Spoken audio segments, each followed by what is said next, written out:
आपका सवाल है, एक बर्तन खोखले अर्धगोले के रूप का है जिसके ऊपर एक खोखला बेलन जड़ा है।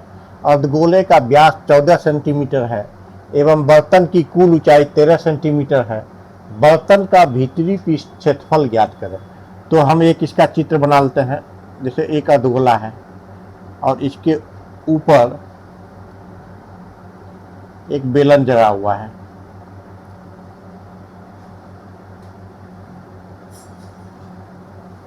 अब अर्धगोले का व्यास दिया हुआ है क्या, 14 सेमी। तो अर्धगोले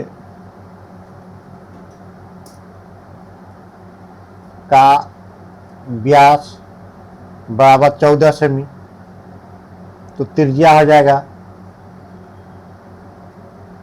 व्यास बटे 2, 14 बटे 2 7 बराबर 7 सेंटीमीटर। इसका त्रिज्या मेरा निकल गया 7 सेंटीमीटर। तो चलिए अब इसका ऊंचाई निकालते हैं। बेलन का ऊंचाई क्या हो जाएगा, कुल ऊंचाई इसका दिया हुआ है मेरा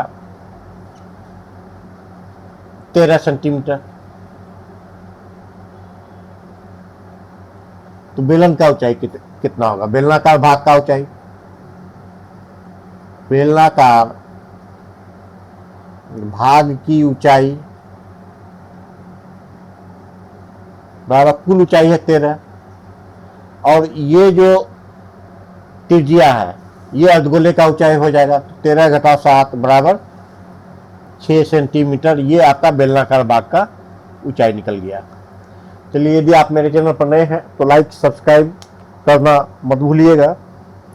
अब देखिए हमको क्या निकालना है, हमको निकालना है बर्तन का भीतरी पृष्ठ का क्षेत्रफल। तो बर्तन के भीतरी पृष्ठ क्षेत्रफल, इसमें देखिए क्या क्या आ रहा है। इसमें बेलन का वक्र पृष्ठ का क्षेत्रफल आएगा।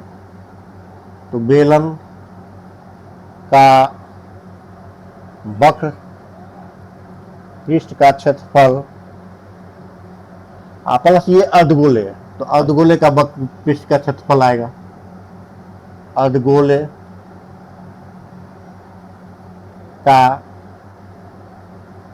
वक्र पृष्ठ का क्षेत्रफल, जब भीतरी पृष्ठ का क्षेत्रफल निकालेंगे तो बेलन का ये वाला भाग आएगा, ये वाला भाग तो आएगा नहीं, और ये वाला भाग आएगा, यानी अर्धगोले का वक्र पृष्ठ का क्षेत्रफल।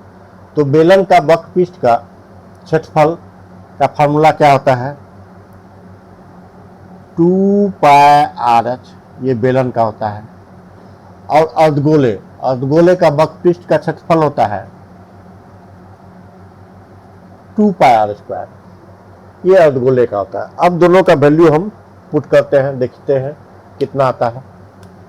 तो 2 × पाई का मान 22/7 है, गुना r, त्रिज्या मेरा 7 है, और गुना h। तो बेलन का ऊंचाई जो है ये 6 निकला है। फिर 2 गुना पाई का मान होता है 22/7, गुना r, त्रिज्या है 7 गुना 7, इतना आएगा। अब देखिए क्या क्या कैंसिल होता है, इसको हम कैंसिल करते हैं। ये 7 और 7 कैंसिल हो जाएगा, ये 7 और 7 कैंसिल हो जाएगा। अब गुना करते हैं, तो 22 दूनी 44 को 6 से गुना करेंगे तो 6 चौक 24 के 4, 24 और 2 26, 264 आएगा। प्लस 22 दूनी 44 को 7 से गुना करेंगे, 7 चौक 28 के 8, 7 चौक 28 2 30, इतना आएगा। अब दोनों को जोड़ते हैं। देखिए दोनों को जोड़ने के बाद कितना आता है, 8 4 12 2 बाकी 1 6 1 7 और 3 2 5, 572 सेंटीमीटर स्क्वायर ये बर्तन का भीतरी पृष्ठ का क्षेत्रफल होगा। यही आपका आंसर होगा। चैनल पर नए हैं लाइक सब्सक्राइब शेयर करना मत भूलिए।